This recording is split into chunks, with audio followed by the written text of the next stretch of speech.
இப்ப வர்ற டைரக்டர்ஸும் சரி ப்ரொடியூசர்ஸும் சரி படத்துடைய ப்ரமோஷனுக்கு என்னெல்லாம் பண்ணலான்னு ரூம் போட்டு யோசிப்பாங்க போல. ஒரு சீசன்ல ஹீரோக்கு ஹீரோயினுக்கும் கல்யாணம் ஆகுற மாதிரியான போஸ்டர்ஸ் எல்லாம் வெளியிட்டு படத்தோட ப்ரமோஷனுக்காக யூஸ் பண்ணிக்கிட்டாங்க.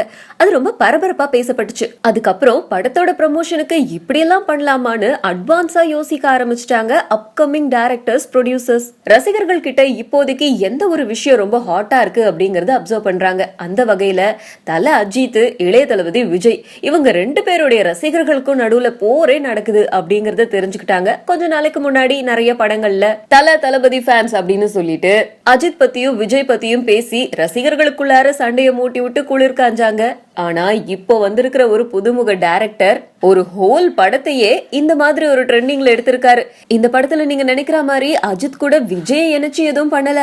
தல கூட வாதியாரியே இணைச்சு இந்த படத்தை எடுத்திருக்காங்க. வெளியில போகும்போது ஒரு போஸ்டர் பாத்திருப்பீங்களே, அண்ணாத்த குப்பத்துல வாதியாரும் தலையும் அப்படின்னு. ஒரு பக்கத்துல புரட்சி தலைவர் எம்ஜிஆரோட போட்டோவையும் இன்னொரு பக்கம் தலையோடைய போட்டோவையும் போட்டிருந்தாங்க. அடடா, இவங்க 2 பேரையும் வச்சு இந்த படத்துல என்ன பண்ணிருக்காங்க அப்படின்னு பல பேரை யோசிக்க வச்சுது. இதுவே படத்துக்கு ஒரு ப்ரமோஷன் தானே.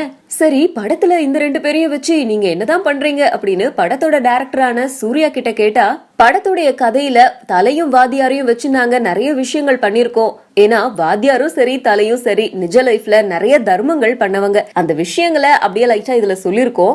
இன்னும் வேற என்னென்னலாம் சொல்லிருக்கோம் அப்படிங்கறத இப்பவே சொல்லிட முடியாது. சொல்லிட்டா சுவாரஸ்யம் போயிடும் இல்லையா அப்படின்னு கேட்டிருக்காரு. அநேகமா நான் நினைக்கிறேன் இந்த படம் வெளியே வர்றதுக்குள்ள இவர் பல ஏழ்றைகளை சந்திக்க வேண்டி இருக்கும்னு நினைக்கிறேன். ஏன்னா தல அஜித் கூட ரசிகர்கள் தெய்வமா நினைக்கிற எம்ஜிஆர மோத விடுறாரு. இத தலையே அக்செப்ட் பண்ணுவாரான்னு தெரியல. அப்புறம் தான் ரசிகர்கள் பொறுத்திருந்து பார்ப்போம். ஒரு நடிகன் இன்னொரு நடிகருடைய வளர்ச்சியை பார்த்து சந்தோஷப்பட வேண்டும். அதுதான் அஜித், அதுதான் தல.